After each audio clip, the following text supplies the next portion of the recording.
Renungan Pagi, Christ Triumphant atau Kristus yang Menang oleh Ellen G. White, 8 Mei 2025. Mari kita berdoa. Bapa kami yang di sorga, Allah pencipta langit dan bumi, laut dan segala isinya, Allah yang maha besar, maha kuasa, sumber segalanya, yang kami sembah selalu melalui anak-Mu yang tunggal, Yesus Kristus. Terpujilah Yesus, anak Allah yang maha tinggi, yang adalah pencipta dan penyempurna iman kami. Pada pagi hari ini kami bersyukur boleh bangun dan berbakti dan sebagaimana membaca dan mendengarkan nasihat firman-Mu, kiranya ini menjadi pembaharuan bagi kami semua, agar hanya memandang pada Yesus, sebab dengan memandang Yesus kami diubahkan menjadi serupa dengan Dia. Beserta kami sepanjang perbaktian ini kehendak-Mu yang jadi, ampun kami akan dosa dan salah, karena kami berdoa hanya dalam nama Anak Allah yang tunggal, Yesus Kristus yang adalah Tuhan dan Juru Selamat kami. Amin. Renungan hari ini akan dibacakan oleh Saudara Eric Lai.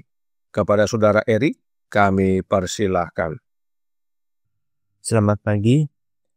Renungan kita pagi ini, 8 Mei 2025, berjudul Mata kita harus tertuju kepada Yesus. Ayat ini didapat dalam Filipi 3 ayat 14. Dan berlari-lari kepada tujuan untuk memperoleh hadiah, yaitu panggilan surgawi dari Allah dalam Kristus Yesus. Sepanjang hidup kita akan mengalami konflik dengan kuasa kegelapan dan akan memperoleh kemenangan yang berharga. Mata kita harus tetap tertuju pada tanda hadiah. Ketika Yosua pergi dari sungai Yordan untuk merebut Yeriko, ia bertemu dengan sosok yang agung dan langsung menantangnya, "Kawankah engkau atau lawan?" Jawabannya adalah, "Akulah panglima bala tentara Tuhan. Sekarang aku datang. Tanggalkanlah kasutmu dari kakimu, sebab tempat engkau berdiri itu kudus." Bukan Yosua pemimpin Israel, tetapi Kristus sendiri yang menyelesaikan pekerjaan merebut Yeriko.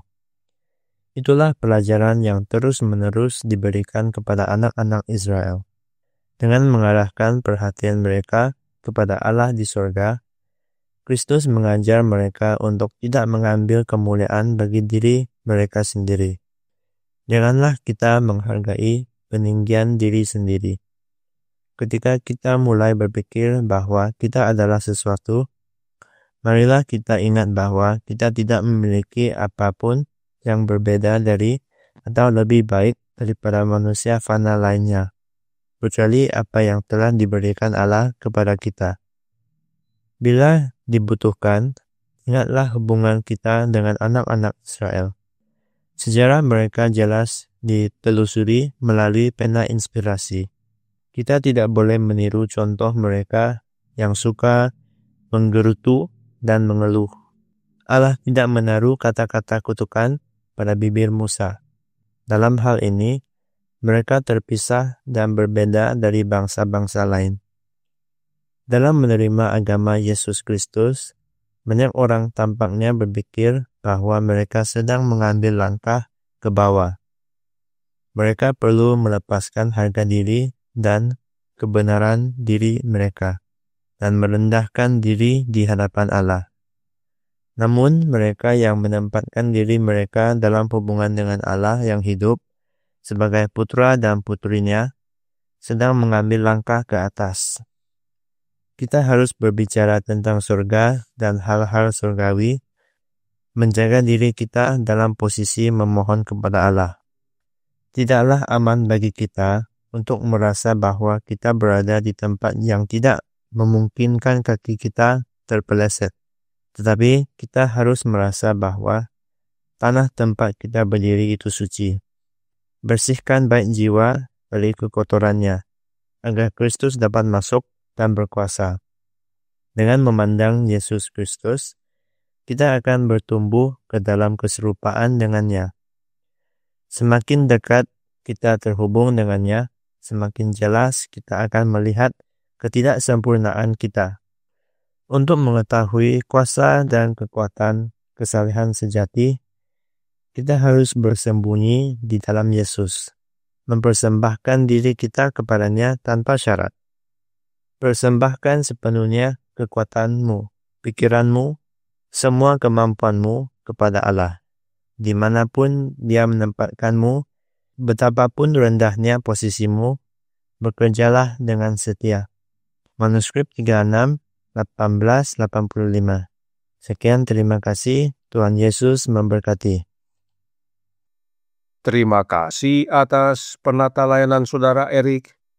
Tuhan Yesus memberkati. Selamat pagi saudaraku dalam Tuhan. Adalah Kristus yang berperang bagi Israel, sehingga Israel dapat mengalahkan Yeriko. Oleh karenanya, pandangan Israel seharusnya hanya kepada Yesus. Mengapa penting sekali memandang hanya pada Yesus? Suratnya nomor 25A tahun 1895 paragraf 2 berkata, "Teruslah maju, pandanglah pada Yesus yang adalah pencipta dan penyempurna iman Anda. Saat Anda mulai melihat diri sendiri dan membayangkan semua hal jahat sehubungan dengan saudara-saudara Anda, ide-ide Anda menjadi menyimpang dan Anda kehilangan pegangan pada Yesus Kristus. Jangan memandang diri sendiri, tetapi pandang pada Yesus, sebab Dialah pencipta dan penyempurna iman kita." Kemudian, Testimonies for the Church, volume 8, halaman 210, paragraf 3, berkata, "Mereka harus memusatkan perhatian mereka kepada Yesus, Sang Pencipta dan Penyempurna iman mereka.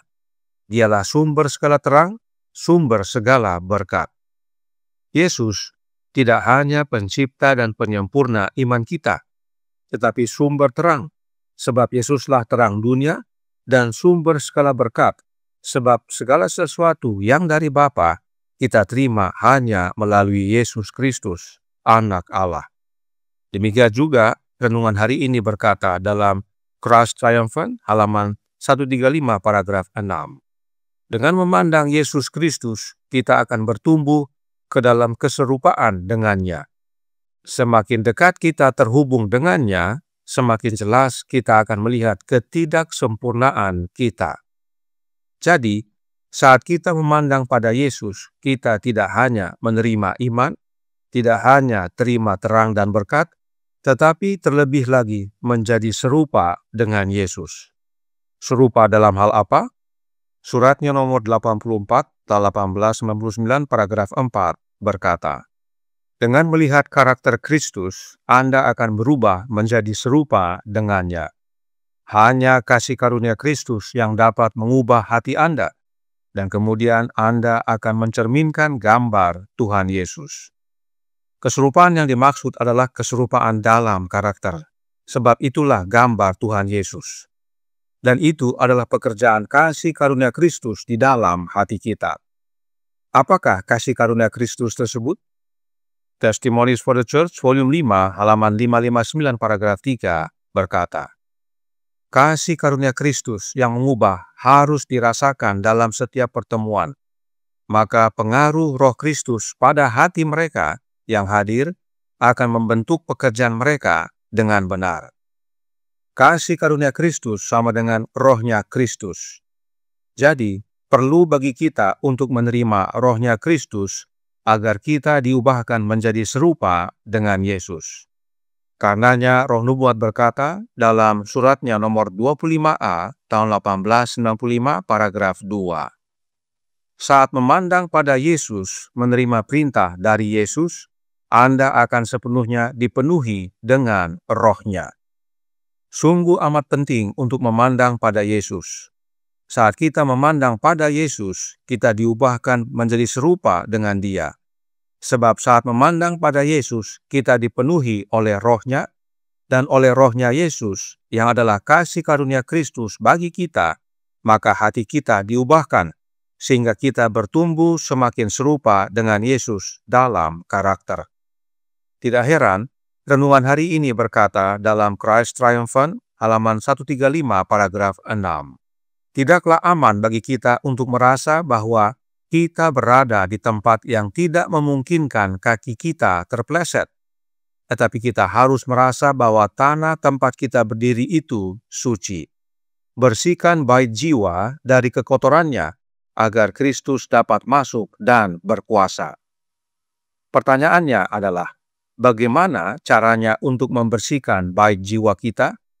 Apakah itu usaha kita? The Desire of Ages, halaman 161, paragraf 2, menjawab, tidak ada seorang pun yang dapat mengusir gerombolan jahat yang telah menguasai hati. Hanya Kristus yang dapat membersihkan bait jiwa. Namun, Dia tidak akan memaksa masuk. Dia tidak masuk ke dalam hati seperti ke bait suci zaman dahulu. Tetapi Dia berkata, lihat, aku berdiri di muka pintu dan mengetok. Jikalau ada orang yang mendengarkan suaraku dan membukakan pintu, aku akan masuk mendapatkannya. Wahyu 3 ayat 20. Kehadirannya, yaitu kehadiran Kristus, akan membersihkan dan menguduskan jiwa, sehingga itu bisa menjadi bait yang kudus bagi Tuhan dan tempat kediaman Allah di dalam Roh. Efesus 2 ayat 21 dan 22. Jadi, kita tidak bisa membersihkan bait jiwa kita. Yesus yang bisa bersihkan. Jadi, untuk Yesus dapat masuk ke dalam hati kita, kita harus izinkan Yesus bersihkan bait jiwa kita. Dan setelah Yesus bersihkan, maka Dia akan masuk dan mendapatkan kita, dan tinggal di dalam hati kita, berkuasa mengubahkan hati kita. Karenanya, segalanya bagi kita adalah Yesus. Itu sebabnya pandangan mata kita hanya pada Yesus saja.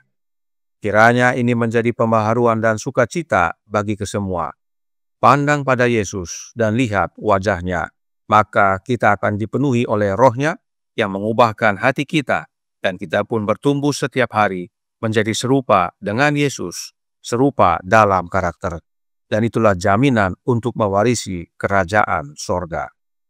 Tuhan memberkati, saya bawa dalam nama Yesus. Amin. Mari kita berdoa.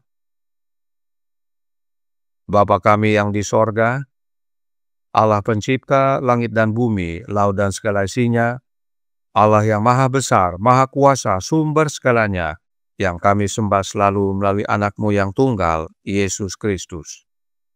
Terima kasih atas nasihat yang penting sekali bagi kami, agar kami tidak memandang kepada diri atau kepada orang lain, sebab itu akan menimbulkan pikiran dan ide negatif. Tetapi kami biarlah hanya memandang pada Yesus, yang adalah pencipta dan penyempurna iman kami, yang adalah sumber terang, sumber segala berkat. Karenanya tolong kami ya Bapa, karuniakanlah roh anak-Mu dalam hati ini, sebab hanya Yesus saja yang dapat membersihkan hati kami, sehingga Dia dapat masuk dan berkuasa di dalamnya, mengubahkan kami hari demi hari, agar semakin serupa dengan karakternya, hingga pada akhirnya saat Yesus datang kedua kali, kami boleh mewarisi kerajaan sorga. Beserta kami sepanjang hari ini kehendak-Mu yang jadi, ampun kami akan dosa dan salah, karena kami berdoa hanya dalam nama Anak Allah yang tunggal, Yesus Kristus, yang adalah Tuhan dan Juru Selamat kami. Amin.